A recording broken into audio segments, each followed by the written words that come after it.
سننے اور سننے والوں کی خدمت میں محبت بھرا سلام ناظرین۔ جو ایران جنگ ہے وہ خطرناک اس لیے ہوتی جا رہی ہے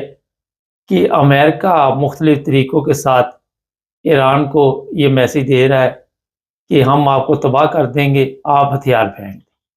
مگر ایران ہے وہ کہتا ہے جی یہ تو سوال ہی پیدا نہیں ہوتا۔ عبد الباسط صاحب جرمنی سے ہمارے ساتھ ہیں۔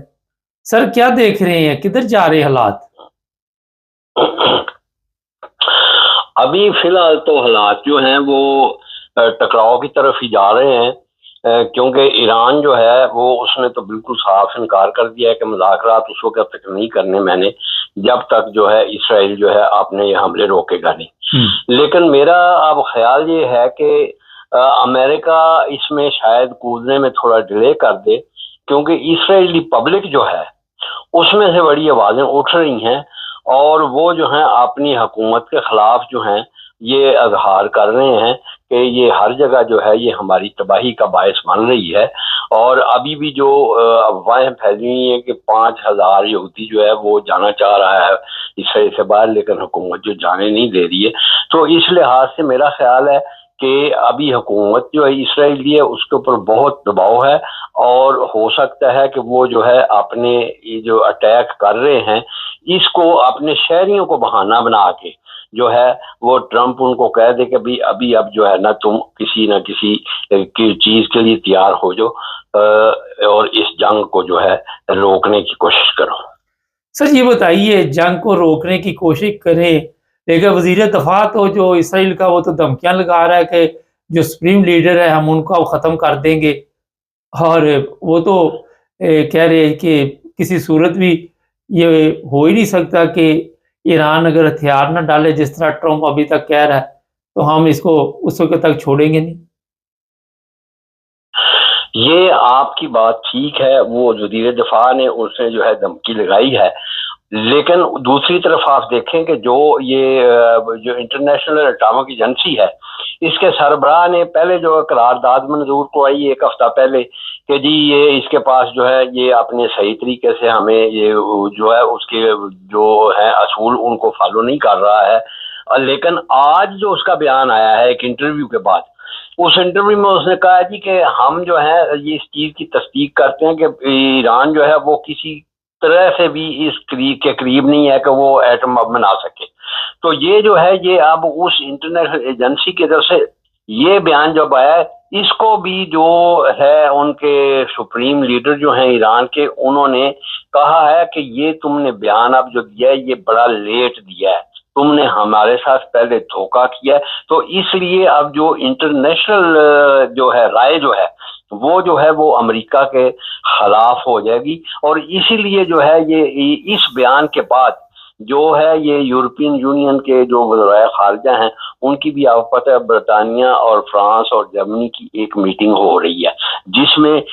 میں ٹرمپ نے بھی ان کو یہ منظوری دے دی ہے۔ اس میں جو ہے زور یہ دیا جائے گا کہ یہ جنگ کی بجائے ان کے مذاکرات جو ہیں اس کے اوپر جو ہے زور دیا جائے اور مذاکرات سے یہ مسئلہ حل کیا جائے۔ عراق کے اوپر بھی یہی الزام تھا، پھر عراق باقاعدہ طور پر یہ ثابت بھی ہو چکا تھا کہ اس کے پاس کچھ بھی نہیں، پھر بھی اس کو مارا گیا اور تباہ کیا گیا، تو ایران کے ساتھ بھی یہی حال تو نہیں ہونے والا؟ اس کی وجہ یہ نا یہی بات جو ہے عراق والی جو ہے اور لیبیا والی یہ جو ہے یہ امریکہ کے اور یورپ کے خلاف جا رہی ہے، کیونکہ وہ جو ہے ان کو یہ جب 30-32 سال کے بعد انہوں نے جو ڈاکومنٹس ریلیز کیے تھے امریکہ نے، اس میں یہ بات تھی کہ وہاں کوئی ہتھیار نہیں تھے اور کوئی کیمیکل کے بھی ہتھیار نہیں تھے، تو یہی بات ان کے خلاف اب جا رہی ہے جس کی وجہ سے ان کو دنیا کی پوری سپورٹ جو ہے وہ نہیں مل رہی۔ آپ نے دیکھا کہ سلامتی کونسل میں جو قرارداد ہوئی ہے اس میں بھی 11 ملکوں نے جو ہے ابسٹین کیا، اور اسلامی ملکوں میں بھی 21 ملکوں نے جو ہے یہ اسلام آباد میں ایک مشترکہ بیان میں جو ہے اسرائیلی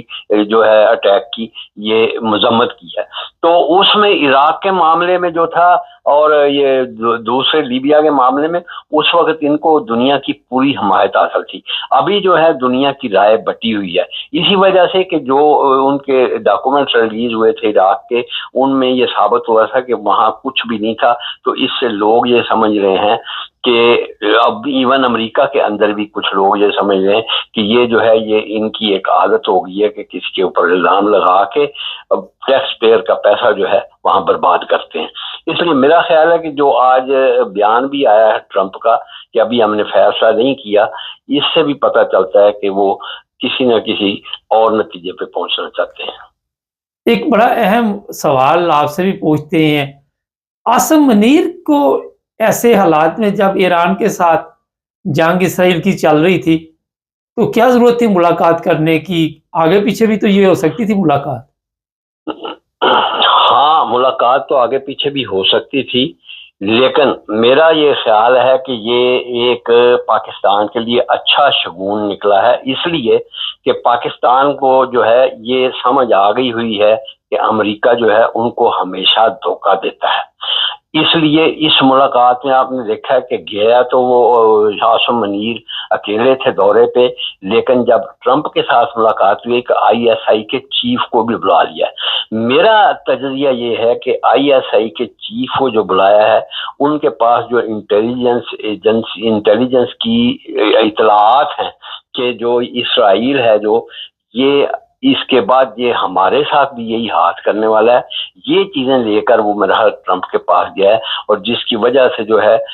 اس کو میرے خیال میں یہ مایوسی ہوئی ہے ٹرمپ کو. اس نے عاصم منیر نے کسی قسم کا تعاون اس لحاظ سے کرنے سے انکار کر دیا، اور آئی ایس آئی کا چیف ایک دوسری وجہ سے بھی ساتھ اس لیے گیا کہ آئی ایس آئی کے جو چیف ہوتے ہیں یہ انسانوں کی تاثرات، ان کی حرکات، ان کے گفتگو کے انداز کے یہ ماہر ہوتے ہیں. تو یہ سارے جو ہیں یہ ٹرمپ کے انداز کو اس نے انالائز کیا ہے. اس نے کریبو جو ان کا وزیر خارجہ کا تھا اس کو انالائز کیا ہے، اور اس کے مطابق جو ہے میرا خیال ذاتی یہ ہے، ہو سکتا ہے کچھ اور بھی، لیکن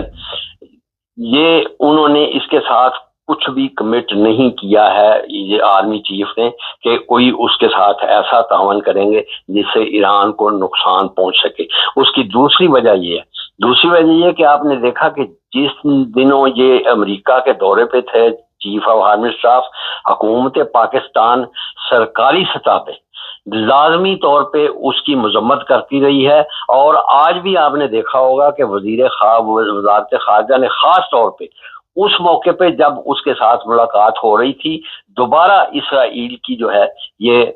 جارحانہ کارروائی کی ایران کے خلاف سخت مذمت کی ہے. تو یہ دونوں چیزیں جو ہیں یہ مل کے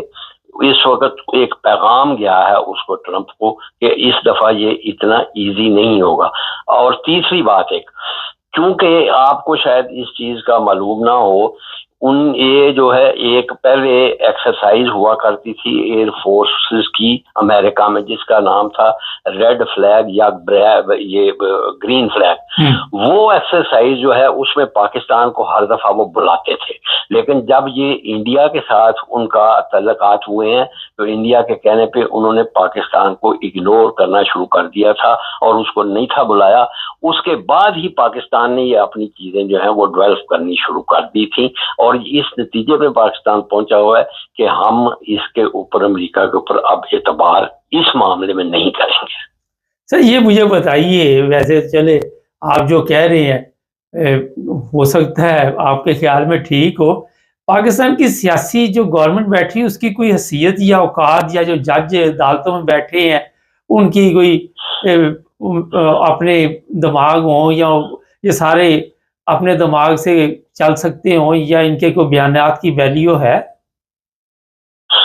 ایک یہ بھی وجہ میں آپ کو بتاتا ہوں کہ کیوں آرمی چیف گیا، کیوں انہوں نے کسی سویلین گورنمنٹ جو ہے اس نے کوئی یہ دو نہیں گئے ہیں ان میں سے کوئی بھی. کیوں کہ ان سیاستدانوں کو پتہ ہے کہ ہم دباؤ برداشت نہیں کر سکتے. آرمی چیف جو ہے جو اس کا رویہ رہا ہے انڈیا کی چپکلش اور جنگ کے ساتھ، ان کو پتہ لگ گیا کہ یہ بندہ دباؤ برداشت کر سکتا ہے، اور آئی ایس آئی کا چیف بھی دباؤ برداشت کر سکتا ہے. اگر یہ جاتے وہاں سویلین حکومت یا ان کے کوئی نمائندے ساتھ جاتے تو یہ جو ہے ان کے ساتھ مذاکرات نہیں کر سکتے تھے، انہوں نے دباؤ برداشت نہیں کرنا تھا۔ سر یہ بتائیے کہ آپ کے خیال میں جن لوگوں کے نام آپ لے رہے ہیں، نظر تو وہ یہ آ رہا ہے کہ وہ شریف خاندان کے ملازم ہیں اور انہی کے کہنے پہ وہ آئے ہوئے ہیں یہاں پہ، تو شریف خاندان کے بیانات تو کوئی نہیں آ رہے اتنے ابھی تک ایران کے متعلق؟ نہیں، ایران کے متعلق بیان آئے ہیں، نواز شریف کا بھی آیا ہے، اس کا جو ہے مریم نواز کا بھی کل میں ٹی وی پہ سن رہا تھا، اور وزیر اعظم جو ہے اور آصف جو خواجہ آصف ہے وہ تو روز بیان دے رہے ہیں، اور پھر ان کا جو یہ ہے سمدی نائب وزیر اعظم جو اور وزیر خارجہ ہے، اس نے تو خود سینٹ میں بھی دھڑلے سے بیان دیا اور قرارداد بھی پیش کی ہے، وہ بھی شریف خاندان کا حصہ ہے۔ اس قرارداد کی کوئی ویلیو؟ ہاں جی، بڑی ویلیو ہوتی ہے، کیوں نہیں ہوتی ہے، جب پوری قوم جو ہے اس کے ساتھ ہو رہی ہے، اور باسط صاحب پوری قوم کے وہ نمائندے نہیں ہیں، وہ 2 نمبر طریقے سے پارلیمنٹ میں پہنچے ہوئے ہیں، سب کو پتا ہے، تو ان کی کیا ویلیو ہے مجھے بتائیے۔ نہ اس وقت دیکھیں، بات سنیں، اس وقت وہ جس طرح کی بھی حکومت ہے، اس وقت وہ نیشنل اسمبلی میں بیٹھے ہوئے ہیں، اور نیشنل اسمبلی نے قرارداد پاس کی ہے جس میں پی ٹی آئی بھی شامل ہے، اس کے بھی 70-80 نمائندے شامل ہیں، اور چھوٹی چھوٹی جماعتوں کے بھی سارے نمائندے شامل ہیں، اس میں صرف کوئی حکومتی پارٹی نہیں ہے۔ اس لیے میں سمجھتا ہوں، اور اسی طرح سینٹ میں بھی سب کے نمائندے شامل تھے جنہوں نے قرارداد کو پاس کیا، اس لیے میں سمجھتا ہوں کہ یہ قوم کی آواز تھی، خواہ آدھے اس میں سے 2 نمبری ہوں یا نہ ہوں، لیکن پی ٹی آئی نے بھی آپ نے دیکھا نا کہ انہوں نے جو تحریک شروع کی تھی، وہ اسی بنا پہ انہوں نے ملتوی کر دی کہ نہیں جی، اس وقت ہمیں جو ہے ایک آواز پہ چلنا چاہیے اور ایک قوم کی طرح چلنا چاہیے۔ تو نیشنل اسمبلی کی جو آواز اس وقت ہے، وہ میرا خیال ہے پی ٹی آئی اس میں شامل ہے، اور وہ دوسرے بھی شامل ہیں، جن کو بھی شکایتیں ہیں وہ سارے شامل ہیں، انہوں نے یک آواز ہو کے جو ہے اس قرارداد کو منظور کیا ہے۔ اور اسی لیے جو اگر آپ دیکھیں، اب کل انٹرویو میں سن رہا تھا اس کا سفیر کا، جو وہ ایران کا سفیر پاکستان میں ہے، اس نے بڑی تعریف کی ہے پاکستان کی اس معاملے میں کہ جی یہ ہمارے بہت حوصلے بلند ہوئے کہ نیشنل اسمبلی نے بھی، سینٹ نے بھی اور پبلک نے بھی ہمیں جو ہے بہت سپورٹ کیا۔ لیکن جو آج ملاقات ہوئی اس پہ ایران تو خوش نہیں ہے نا، جو کل ملاقات ہوئی؟ نہیں، ایران کو مایوسی نہیں ہوئی ہوگی، یہ میں آپ بتاؤں، ایران نے ایک بڑا بر وقت کام کیا، اس نے جو بیان دیا نا کہ جی ہم جو ہے کسی قیمت پہ بھی ہتھیار نہیں ڈالیں گے، اور نہ ہی جا کے وائٹ ہاؤس کے دروازے پہ ماتھا کوئی ہمارا بندہ رگڑنے گیا ہے، نہ ہی اسے بھیک مانگیں گے۔ اسے اگر پازیٹیو طریقے سے دیکھا جائے تو اس نے عاصم منیر کے، اگر اس نے کسی چیز پہ ایگری بھی کرنا تھا، اس کے راستے میں یہ رکاوٹ ڈال دی ہے کہ وہ جو ہے اس وقت اگر کسی چیز کے ان کے سامنے دب گیا تو پاکستان کی ساری دنیا میں اور ساری اسلامی ملکوں میں سبکی ہو جائے گی، اور ایران جو ہے ایک زبردست پراپیگنڈا اس کے ہاتھ آ جائے گا۔ اس لیے، اور اس سے یہ بھی ہو سکتا ہے کہ چائنا جو ہے وہ بھی اس سے بددلی تصور کرتا کہ یہ ادھر جو ہے میرے ساتھ کر رہے ہیں سارا کچھ، اور ادھر جو ٹرمپ نے یہ بیان دیا کہ جی ہم پاکستان کے ساتھ اسٹریٹجک پارٹنرشپ کرنا چاہتے ہیں، وہ تو کسی طور پہ بھی یہ قبول نہیں تھے کر سکتے، کیونکہ ایک ٹائم پہ آپ یا چائنا کے ساتھ کر سکتے ہیں اسٹریٹجک پارٹنرشپ، یا امریکہ کے ساتھ کر سکتے ہیں، دونوں کے ساتھ اسٹریٹجک پارٹنرشپ نہیں ہو سکتی ہے۔ چلیں، بہت شکریہ سر۔ ناظرین، میں اس پہ کچھ بھی نہیں کہوں گا، کامنٹس میں آپ نے لکھنا اور بتانا ہے کہ باسط صاحب کی یہ جو باتیں ہیں اس سے آپ اتفاق کرتے ہیں نہیں۔ اچھا، پروگرام دیکھتے ہیں ہزاروں لوگ، کامنٹس بہت کم لوگ کرتے ہیں، یہ بڑے افسوس کی بات ہے۔ یا تو آپ لوگوں کو میرا خیال پتہ نہیں ہے، پوچھنے گھر میں بچے وغیرہ ہوتے ہیں کہ کیسے کہاں جا کے یہ لکھنا ہے، کامنٹس کرنے، اور ضرور تھوڑے بہت ہی کیا کریں، اس زیادہ نہ کریں، کوئی نہ کوئی اپنے خیالات کا اظہار کیا کرے۔ چینل کو سبسکرائب کرے، جڑے رہیں ہمارے ساتھ تاکہ اور بھی پروگرام دیکھتے ہیں۔